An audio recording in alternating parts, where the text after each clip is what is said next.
Hello again, this is Doug, the 2-Minute Gardener. Today we're going to look at how a metal frame outdoor kitchen gets built.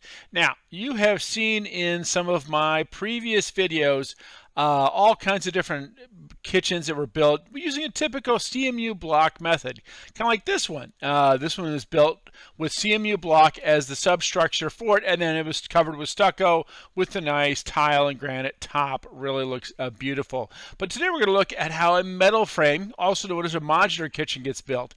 And of course, the best way to do it is to start with the design. Now, there's a lot of barbecue guys out there that actually do these, and the nice thing about them is that they are installed pretty darn quick because they prefabricate the frame in their shop and then just kind of bring it in.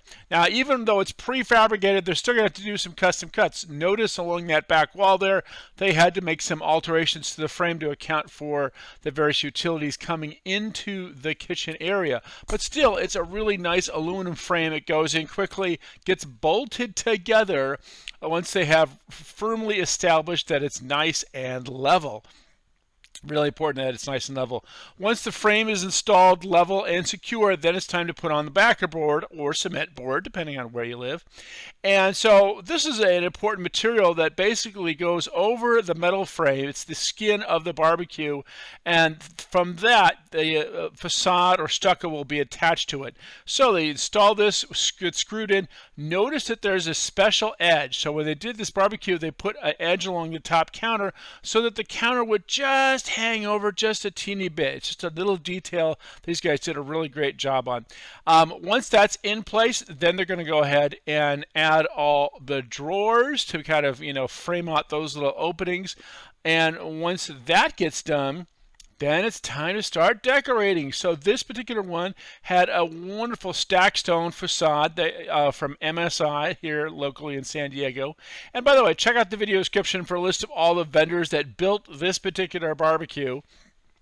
If you are in the San Diego or Southern California area, these guys do really solid work.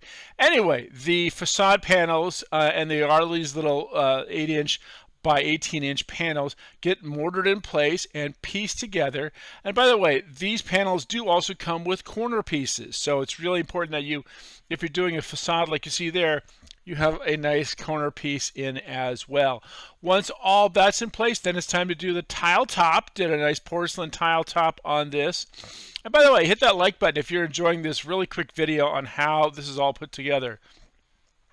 Now, they also added a nice backsplash, and then once all that's in, then it's time to actually add the appliances. You want to wait till the very last minute to do that because you don't want to drop any of this material on those appliances. Well, that's all the time we have for today. Thanks to Barbecue Outlet and Unique Landscaping for the great work on this particular project. Make sure to hit that like button if you enjoyed this video, and subscribe to get more of these garden videos. Until next time, this is Doug, the 2-Minute Gardener, saying thanks for watching.